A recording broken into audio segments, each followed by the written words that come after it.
아직 스마트폰도 인터넷도 보편화되지 않은 시절, 수많은 국민 학생들이 학교를 마치고 몰려가던 곳은 다름이 아닌 오락실이었습니다. 물론 중학생, 고등학생도 빼놓으면 섭섭하겠죠. 허름한 문을 열면 화려한 네온 사인과 함께 오락기에서 울려 퍼지던 아련한 음악들, 그리고 그곳을 가득 메웠던 동네 친구들의 열기와 흥분이 바로 느껴졌습니다. 우리가 기억하는 1990년대는 바로 그런 시절이었습니다. 당시에는 게임하러 가자는 말보다 오락하자는 말이 더 보편화되던 시기였고, 오락 한 판의 가격은 100원이었습니다. 80년대에는 한 판에 50원이었던 시절도 있었지만 90년을 기점으로 100원으로 인상을 했었지요. 물론 80년대를 풍미했던 수많은 오락들이 있었지만 오락실의 황금기를 논하자면 1990년대라는데 이견이 없을 것입니다. 당시에는 지능개발과 두뇌개발을 간판으로 내세우며 영업을 하였습니다. 그 이유는 오락실이란 본래 어린이들이 절대로 가지 말아야 할 장소이자 불량 청소년과 비행 청소년을 양성하는 악마의 소굴이며 사탄의 베럭스 정도로 여겨졌었던 까닭입니다. 때문에 학교 선생님들이 오락실에 직접 들이닥쳐 단속을 하며 수많은 어린이들이 검거가 되는 초유의 사태들도 자주 일어나곤 하였지요. 1990년은 파이널 파이트라는 게임이 특히 선풍적인 인기를 자랑하였습니다. 당시 이 작품을 해보셨던 시청자분들은 레버를 좌우로 와리가리하면서 짤짤이를 했던 기억들이 다들 한 번쯤 있으실 것입니다. 여담으로 파이널 파이트의 오프닝은 일본판과 해외판의 오프닝에서 등장했던 주인공의 납치된 여친, 그러니까 제시카이오 차림이 다른 것이 특징인데, 우리나라에서 출시된 기판은 두 가지 기판이 모두 다 들어왔었기 때문에 졸지에 거짓말쟁이가 된 친구들도 많았습니다. 1991년은 오락실계의 빅뱅이 터졌던 시기였습니다. 바로 스트리트 파이터 2가 출시가 된 것입니다. 캡콤에서 탄생한 이 혁명적인 작품은 격투 게임의 장르를 정립하였으며 당시 오락실의 패러다임을 완전히 바꿔버린 전설적인 작품이었습니다. 8명의 개성 넘치는 캐릭터들 중 하나를 골라서 친구들과 대전을 할 수 있다는 획기적인 방식의 플레이는 이전에는 없었던 혁신적인 시도였으며, 본래 멀쩡했던 동네 친구들이 이 게임 캐릭터들의 기술명을 단체로 외치게 만들며 이들 모두를 중증 ADHD 환자로 만들어버렸던 무서운 작품이었지요. 이때는 바로 옆자리나 건너편 기판과 연결이 되어 대전할 수 있는 시스템이었기 때문에 반드시 겸손함과 상대방에 대한 매너를 견지하는 것이 당연한 미덕이었던 시절이었습니다. 소위 짤짤이라는 비열한 치팅을 하다가 중학생이나 고등학생형들한테 걸리면 바로 의자가 날라오고 뭐 그랬던 시대였으니까요. 물론 우리를 단속하던 선생님들도 이 게임을 몰래 즐기고 계셨을지도 모릅니다. 스트리트 파이터 2는 다른 아케이드 게임 개발사의 수많은 아류작들을 탄생하도록 영향을 주었습니다. 대표적인 것이 SNK의 용호이권이나 아랑전설, 사무라이 스피리츠와 같은 작품들이었습니다. 아랑전설 2에서는 한국인 캐릭터 김가판이 나왔기에 당시 국딩들에게 있어 매우 신기하면서 은근히 자랑스러웠던 작품이었습니다. 왜냐하면 당시의 대한민국의 위상은 지금과 같은 한류 열풍이나 선진국과는 거리가 매우 먼 나라였기 때문에 각종 외국산 대중매체에서 한국인이 등장하지 않거나 나오더라도 우스꽝스럽고 미개하게 묘사가 되었기 때문에 이 김가판이라는 잘생기고 정의로운 한국 캐릭터는 매우 특별한 캐릭터였습니다. 93년에 출시한 사무라이 스피리츠는 다른 의미로 센세이션을 일으킨 작품이었습니다. 맨손으로 싸우던 기존 대전 액션 게임들과 달리 각자의 무기를 든 개성 넘치는 8명의 캐릭터들이 진검승부를 벌이던 이 작품은 필살기보다 강배기 평타가 데미지가 더 많이 나오는 특이한 작품이었습니다. 또한 피니쉬를 100으로 했을 때 나오는 절명 연출이 그야말로 일품이었는데 당시에는 매우 자극적인 이런 부분 때문에 국민학생 신분으로 하면 안 되는 줄 알면서도 캐릭터들도 멋진데다 원초적인 재미까지 있어서 자꾸만 하게 되고 생각이 나던 그런 작품이었습니다. 용호이권2는 1994년에 출시가 되었는데 전작에 비해 한 명이 더 늘어난 여성 캐릭터와 대전할 때는 항상 마지막을 장풍이나 필살기를 써서 끝내는 것이 암묵적인 룰이었습니다. 그러니까 누군가 킹이나 유리와 대전할 때면 주위에 수많은 군중들이 몰려와 마지막 장풍 피니시를 기대하며 속으로 응원을 하였고, 만약 평타로 삑사리를 내버리는 불상사가 일어나면 분노한 군중들의 엄청난 질타를 받아야만 했습니다. 얼마 지나지 않아 더 킹 오브 파이터즈 94라는 게임이 출시가 되었습니다. 이 작품은 용호이권 시리즈와 아랑전설 시리즈의 캐릭터들이 한 작품에 동시에 콜라보레이션되어 싸우는 드림매치의 형식이었고, 서로 다른 작품들의 초인기 캐릭터들이 총망라되어 참전하는 상상 속에서나 꿈꾸던 블록버스터급의 게임이었습니다. 때문에 당시에 이 작품이 아직 설치가 되지 않은 동네의 친구들한테 아랑전설이랑 용호이권 캐릭터들이 싸우는 게임이 나왔다고 하면 완전히 양치기 소년의 구라쟁이가 되기 일쑤였지요. 여기서도 여성팀의 캐릭터들은 무조건 필살기로 끝내야만 했습니다. 뭐 시라누이 마이라는 캐릭터는 평타로 끝내도 상관없지만요. 대전 액션 게임만 하면 지겹겠죠? 벨트 스크롤 액션 게임들의 전성기도 이 시기에 열렸습니다. 92년을 풍미했던 캡틴 코만도라는 게임도 인기가 많았는데 여기서는 다들 미라 캐릭터만 고르려고 했습니다. 이 캐릭터는 무지막지한 공속과 기본기들이 너무 좋아서 100원으로 최대한 오랫동안 오락을 했어야 했던 당시의 국딩들의 최애 캐릭터였습니다. 캡콤에서 출시한 서부 배경의 선셋 라이더스라는 작품은 3P와 4P 캐릭터들이 그 특유의 공격 범위 때문에 인기가 좋았습니다. 그 중에서 4P 캐릭터였던 멕시코 아저씨가 특히 많은 선택을 받았는데 고성능의 분위기부터가 포스가 넘치고 기차 스테이지의 보스를 처치하게 되면 그의 모자를 물려받는 특별한 이벤트가 나왔기에 그 스테이지만 깨면 마치 내가 주인공이 된 것만 같은 기분이었지요. 93년은 캐딜락 앤 다이노소어라는 게임이 있었습니다. 공룡과 인간이 사는 시대를 배경으로 한 아주 특이한 컨셉의 게임이었습니다. 당시에는 영화 쥬라기 공원이 개봉하던 시기였으며 게임성 자체도 훌륭했기 때문에 매우 인기가 좋았습니다. 이 작품은 3명이서 동시에 할 수 있었기 때문에 가장 인기 있는 캐릭터를 고르기 위한 쟁탈전이 심각했습니다. 바로 이 노가다 아저씨가 제일 인기가 좋았는데 길쭉길쭉한 리치와 2연타 발차기, 드롭킥까지 뭐 하나 빠진 게 없는 완성형 캐릭터였지요.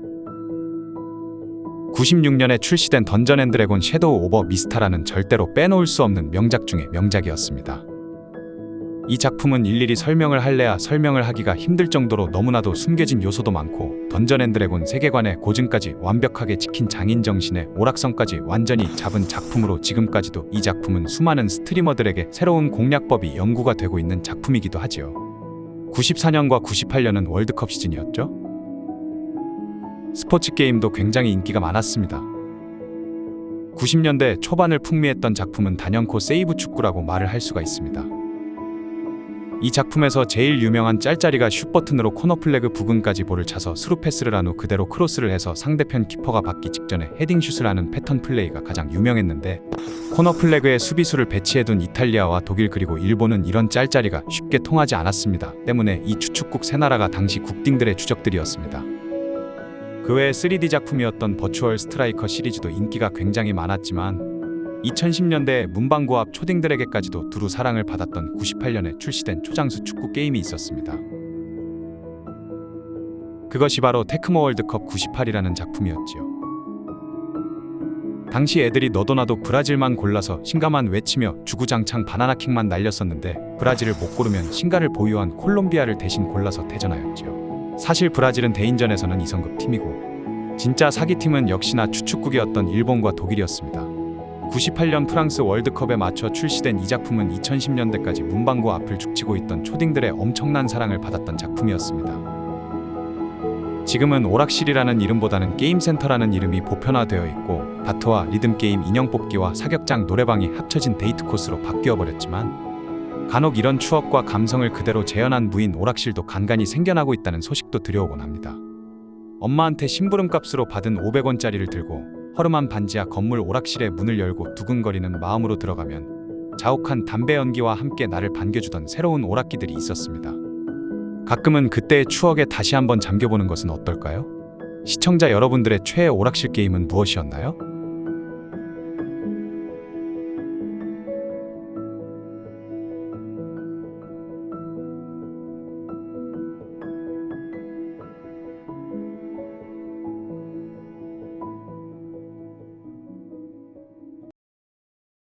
(1990년)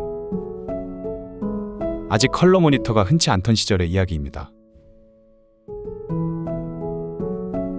그 시절 방 한 구석에 자리 잡은 큼지막한 흑백 모니터는 마치 마법의 세계로 들어가는 창문과 같았습니다.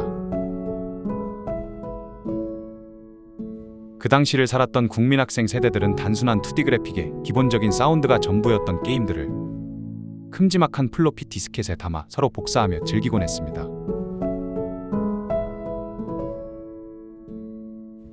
당시에는 서로의 게임을 복사하는 것을 카피라고 불렀습니다.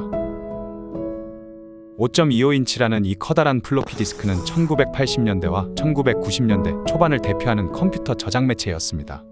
초기에는 160kB에서 360kB의 용량을 가졌던 물건이었지요. 이후에는 기술의 발전으로 1.2MB까지 용량이 증가되었습니다.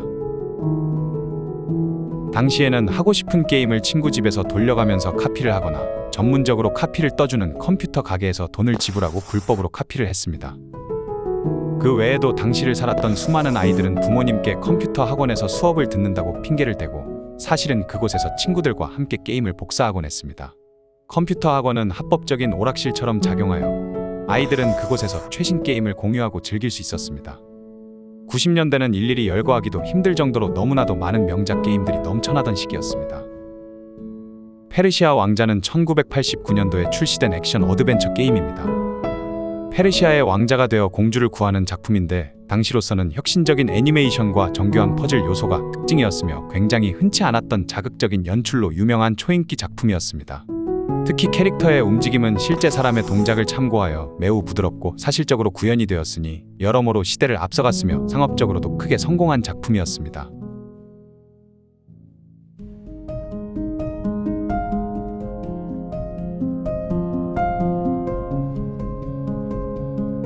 고인돌은 원시 시대를 배경으로 한 액션 플랫폼 게임입니다. 원시인 캐릭터를 조작하여 식량을 모으고 다양한 공룡들을 잡아먹으며 배를 채우는 작품입니다. 신선한 그래픽과 게임성으로 많은 인기를 끌었습니다. 당시에는 페르시아 왕자와 함께 인기 투탑을 자랑하던 게임이었지요. 금광을 찾아서는 미국의 서부 개척 시대를 배경으로 한 오픈월드 장르의 작품이었습니다. 전설의 금광을 찾기 위해 추레한 할아버지가 낚시와 요리를 하고 나중에는 말을 구입하며 여기저기 돌아다니며 도박도 즐기다가 노상강도도 당하면서 있을 건 다 있던 희대의 명작이었습니다.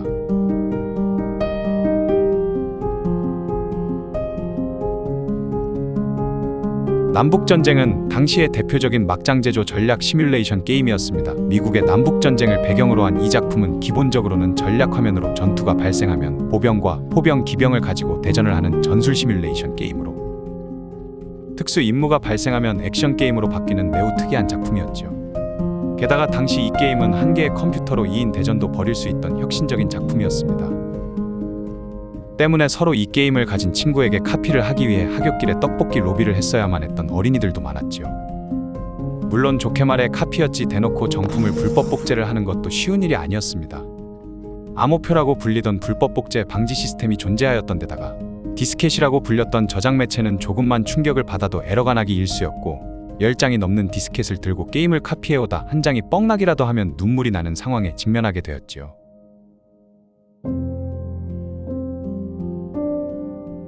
지금은 상상하기 어렵겠지만 당시에는 컴퓨터 게임을 구매할 때 패키지 뒷면에 최소 사양과 권장 사양을 꼼꼼히 읽어보고 사야만 했던 시절이었습니다. 막상 게임을 구매했는데 내 사양에서는 지원하지 않거나 사양 부족으로 실행조차 되지 않는 상황이 빈번했기 때문에 이런 상황이 되면 매우 난처하고 곤란하였지요. 때문에 당시에 컴퓨터를 보유하고 있던 어린이들이 살던 시대는 어떻게든 내가 산 게임을 실행하겠다는 일념 하나만으로 스스로 영어 사전을 뒤적이며 영어를 배우고 컴퓨터 기술을 하나둘씩 연마해야만 했던 야생의 시절이기도 하였습니다. 하드디스크가 C드라이브로 시작하는 것이 표준인 이유도 이것과 관련이 깊은데 원래 초기의 PC는 하드디스크가 없었고 A드라이브와 B드라이브로 시작하는 플로피 디스크에 할당되었던 역사가 지금까지 이어져 내려왔기 때문입니다. 1985년에 출시되었던 386 컴퓨터가 본격적으로 국내에 보급이 되던 1990년대 초반과 맞물려 PC게임 시장도 같이 성장을 하기 시작하였습니다. 당시에는 동서게임 채널이라는 회사에서 양말곽이라는 별명으로 팔던 작품을 위시한 수많은 외국의 명작 작품들이 수입되기 시작하였고 덩달아 한국 게임 산업도 성장하게 되었습니다. 어스토니시아 스토리는 94년에 손놀이에서 출시했던 국산 RPG 게임으로 상업적으로 엄청난 흥행몰이를 했던 대작이었습니다. 탄탄한 세계관과 스토리, 게임성으로 유명했던 이 명작 롤플레잉 작품은 외국산 명작 게임과 견주어봐도 어색하지 않은 국산 게임이었습니다. 한동안 손놀이와 함께 국내 라이벌 경쟁사 포지션으로 유명했던 소프트맥스의 창세기 전 시리즈도 95년부터 출시된 국산 작품으로 큰 인기를 끌었습니다. 어둠 속의 나홀로라는 명작 3D 호러 게임은 바이오하자드 시리즈에 영감을 주었고 원숭이 섬의 비밀 시리즈는 인터랙티브 게임 장르의 대표작이기도 하였습니다. 울펜슈타인은 수많은 FPS 게임의 원류로 인정받을 조상님격의 작품이었습니다. 웨스트우드사의 듄2는 현대의 실시간 전략 시뮬레이션의 장르를 정립한 게임으로 평가를 받습니다. 삼국지와 관련된 게임들도 특히 인기가 많았는데 그중 삼국지 무장쟁패라고 하는 대만산 대전 액션 게임은 절대로 빼놓을 수 없는 완속 게임이었습니다. 삼국지 연의를 소재로 만든 이 작품은 삼국지의 인기 캐릭터들이 총출동하여 당시 오락실의 대전 액션 게임과 견주어 봤을 때 프레임이나 그래픽 면에서 다소 부족한 면은 있었지만 집에서 즐길 수 있었던 대전 액션 작품 중에서는 그야말로 최상급의 작품이었고 학교가 끝나면 친구들을 집으로 불러와 서로 대전을 하며 시간 가는 줄 모르게 놀곤 하였습니다.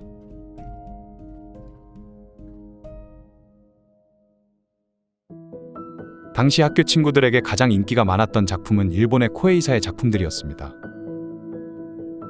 코에이에서 출시한 삼국지3는 이전에도 인기가 있던 삼국지2 시리즈를 아득히 뛰어넘은 최강의 그래픽과 방대한 스케일, 전략성으로 지금도 삼국지 시리즈 중 최고의 명작으로 꼽히는 시리즈 중 하나이지요.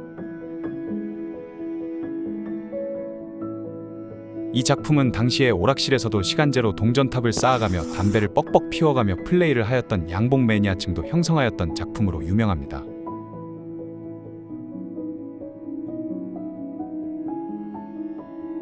펜티엄 시대로 접어들면서 컴퓨터 가게 아저씨들이 깔아주던 작품 중에는 공통적으로 프린세스 메이커 2라는 초명작이 설치가 되어 있었는데 자신의 수양딸을 성인이 될 때까지 키우는 육성 시뮬레이션 게임이었습니다. 지금 봐도 그 시대의 작품이라고 믿기 힘들 정도의 방대한 스케일과 깊이가 있는 스토리, 그리고 타의 추종을 불허하는 완성도와 미려한 그래픽으로 그 이후로도 시리즈가 계속 출시가 되었지만 이 작품을 뛰어넘지는 못한다는 평가를 받고 있지요.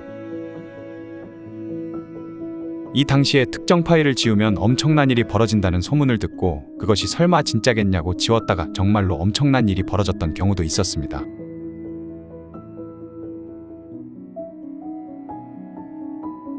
PC 통신도 빼놓을 수가 없지요.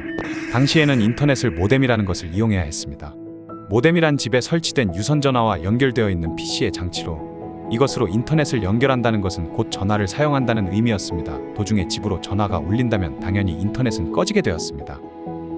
당시 기준으로도 무려 수십만 원이 넘는 전화비가 청구되어 수많은 청소년들이 부모님에게 전화비 사용처를 추공당하는 안타까운 일들도 벌어졌습니다.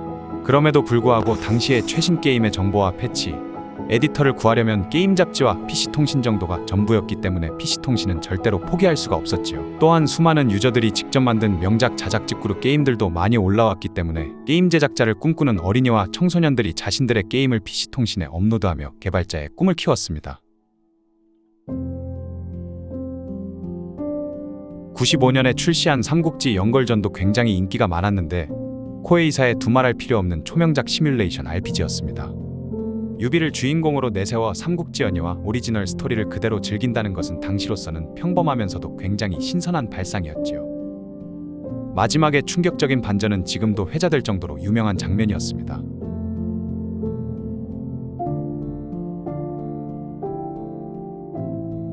그 이후 시리즈 2편인 공명전과 5편인 조조전이 국내에 출시하며 그 명성을 이어나가게 됩니다.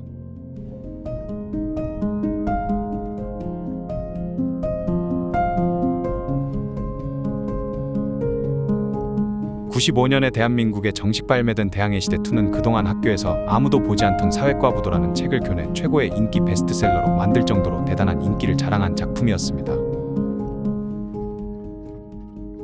당시에는 변변찮았던 게임 공략집에 이 사회과부도만 있다면 게임 속 망망대해에 나침반을 쥐고 항해를 하는 것과 같은 기분을 느낄 수 있었습니다. 다른 과목의 성적은 신통치 못한데 유독 대항해 시대의 역사 부분만 게임을 통해 학습하다 보니 사회과목 성적이 올랐던 친구들도 많았습니다.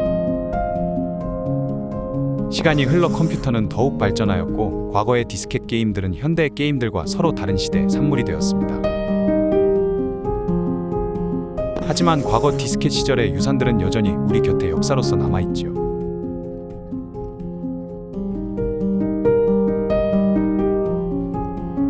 예를 들어 하드디스크를 상징하는 C드라이브와 디스켓 모양의 저장 아이콘은 그 시절의 흔적을 오늘날까지도 우리에게 상기시켜주고 있습니다.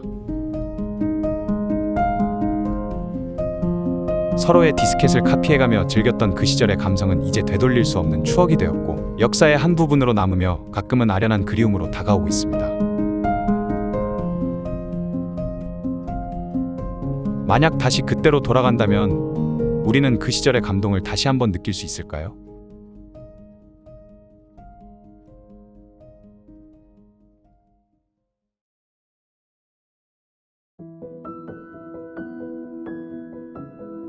방 안 가득히 스며들던 두꺼운 브라운관의 미세한 전자음.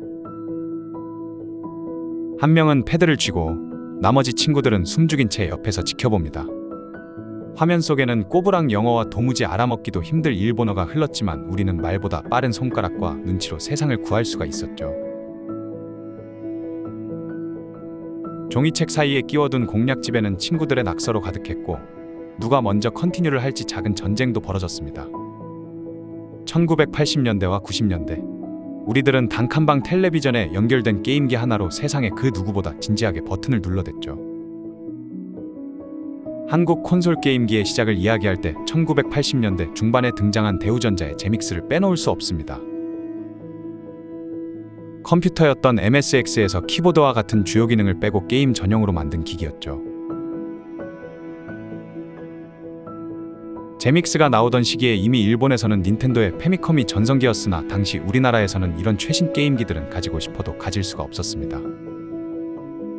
정식 수입이 이뤄지기 전이었기 때문에 일본에서 직접 사오거나 지인을 통해 들여오는 보따리 수입밖에 방법이 없었죠. 게다가 지금의 게임기와 소프트웨어는 당시엔 엄청난 사치품이었습니다. 본체 가격만 해도 당대의 근로자 월급의 절반 이상을 차지했고 게임팩을 한두 개만 더하면 사실상 한 달 월급이 순식간에 사라지는 셈이었습니다. 물론 이것도 일본에서 정가로 구매했을 때의 이야기였고 용산에서 웃돈을 얹어서 구매하게 된다면 가격은 기하급수적으로 늘게 됩니다. 그런 관계로 닌텐도의 패미컴이나 훗날 출시된 한국 정식 수입판인 현대컴보이는 어느 정도 여유가 있는 집이 아니라면 가게에 상당한 부담이 되는 그런 물건이었습니다.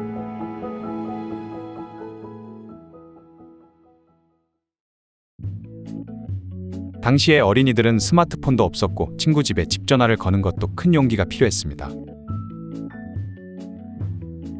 그래서 친구를 만나기 위해서라면 동네를 돌아다니며 집 앞에서 친구의 이름을 불러대곤 했죠. 그러면 친구의 엄마가 등장하며 내 친구를 밖으로 내보내줍니다. 당시엔 그런 시스템으로 친구와의 만남이 이루어졌습니다. 다만 친구 집 그 자체가 목적이었던 경우도 많았습니다.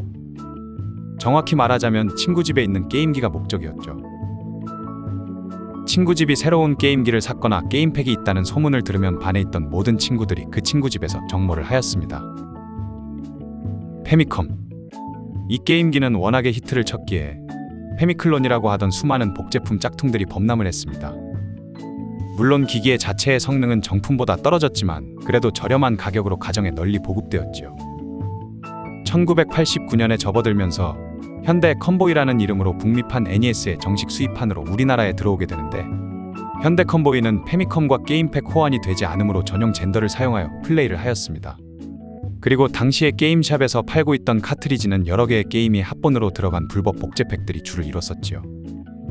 카트리지를 게임기에 꽂았을 때 작동이 되지 않는 경우도 빈번했는데 그럴 때는 게임팩의 접지 부분에 입으로 바람을 불어넣은 후 다시 끼우는 것이 국룰이었습니다. 그렇게만 하면 다시 마리오가 뜨고 음악이 흘러나왔으며 그게 바로 내 세상이었죠. 그만큼 이 게임기는 너무나도 전설적인 기기였고 수많은 명작들이 넘쳐났습니다. 슈퍼마리오와 젤다의 전설, 그리고 드래곤 퀘스트, 파이널 판타지까지 정말 이루 말할 수 없는 대작들을 배출한 기종이었습니다. 특히 슈퍼마리오 시리즈는 가정용 콘솔 게임의 문법을 정립한 게임사적인 존재라고 설명할 수가 있습니다. 슈퍼마리오 브라더스도 대단했지만 정말 최고라고 말할 수 있었던 건 슈퍼마리오 브라더스 3였는데 패미컴의 한계를 끝까지 끌어올렸던 걸작 중의 걸작이었으며 월드맵 시스템의 다양한 숨겨진 요소까지 우리나라에서도 공략집과 친구들의 입소문이 뒤섞여 마리오 3는 예술이라는 말이 나왔고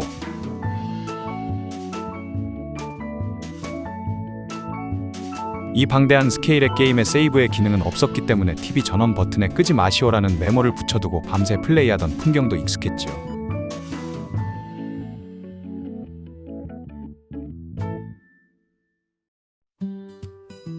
메가드라이브는 세가에서 제작한 16비트의 콘솔이었고 한국에서는 삼성 슈퍼 알라딘 보이로 기억되는 기기입니다. 슈퍼 패미컴이나 패미컴에 비해서는 보급률이 낮았지만 엄청난 킬러 타이틀이 있었죠. 바로 소닉 더 해지옥입니다. 여전히 마리오 시리즈가 세계를 장악하고 있을 무렵 갑자기 혜성처럼 등장한 이 정신사납게 생긴 파랑 너구리는 눈이 못 따라갈 정도의 빠른 속도로 코인을 수집했고 부모님들의 지갑도 수집했었지요. 세상에 이걸 보세요. 마리오와 드래곤볼이 같이 CF를 찍고 있습니다. 슈퍼 패미컴은 1990년에 출시한 16비트 콘솔 게임기로 패미컴의 뒤를 잇는 진정한 차세대 게임기였습니다. 우리나라에서도 현대 슈퍼 컴보이라는 이름으로 유통이 되었던 이 게임기는 그래픽은 물론이거니와 당시로서는 압도적이었던 고품질의 음원까지 지원했던 기기였습니다. 지금도 최고의 JRPG 중 하나로 기억되는 크로노 트리거나 파이널 판타지 6와 같은 대작들도 바로 이 기종으로 출시가 되었지요. 우리나라에서 본격적으로 텍스트 기반의 RPG나 어드벤처 게임들을 즐기게 되던 기종이었고, 당시에 한국 아이들은 일본어를 전혀 모르면서도 공략집이나 친구의 입소문 그리고 감과 엄청난 집념으로 이 수많은 명작 게임들을 플레이했습니다. 믿을 수 없겠지만 일제시대를 살았던 증조 할아버지까지 옆에 끼고 게임을 하던 어린이도 있었습니다. 90년대 카트리지 콘솔 게임기 시대를 풍미했던 진정한 찐부자들의 게임기는 따로 있었습니다. 바로 네오지오입니다.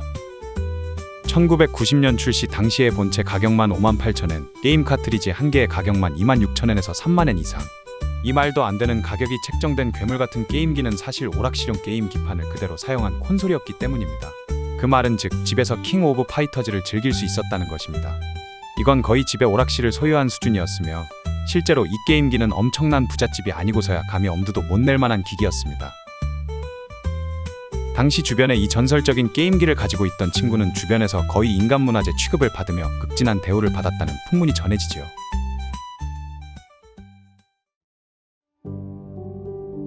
(1990년대) 동네에서 게임샵을 보는 것은 그리 어려운 풍경이 아니었습니다. 학교가 끝나고 집으로 돌아가는 하굣길에 게임기를 판매하는 가게 앞에 쇼윈도우 안에서 돌아가는 게임들을 보며 너무 갖고 싶어서 미쳐버릴 것 같은 그 감정은 그 시대를 살아보지 않은 사람들은 느껴보지 못할 감성이었습니다. 그래서 게임기를 허락하지 않는 부모님 몰래 형제가 합심하여 용돈과 세뱃돈을 모아 공동으로 장만하여 즐겼던 추억들도 있을 것입니다. 부모님께 빗자루로 두들겨 맞을까봐 갖고 싶다고조차 말도 꺼내보지 못하며 친구 집을 전전하고 집에 돌아와 침대에 누우면 그 게임만 생각하며 잠이 들곤 했죠. 그러나 당시의 한국의 부모 세대들 중에는 게임기나 오락실에 매우 부정적이었으면서도 어떻게든 아이가 원한다면 한 달 월급을 쪼개서 게임기를 사주는 사람들도 많았습니다. 그렇게 영원할 것 같았던 플라스틱 카트리지를 끼우던 시대는 플레이스테이션과 같은 CD 매체로 접어들면서 점차 저물어갔습니다. 밤이 깊어 부모님이 잠들면 기도비닉을 유지한 채 이불을 뒤집어쓰고 알아듣지도 못할 일본어를 사전으로 하나하나 해석해가며 우리들은 그 조그만 세계 속으로 몰입했죠. 플라스틱 게임팩은 사라졌지만 그 안에 담겼던 우리들의 가장 빛났던 세계는 여전히 추억 속에 살아있습니다.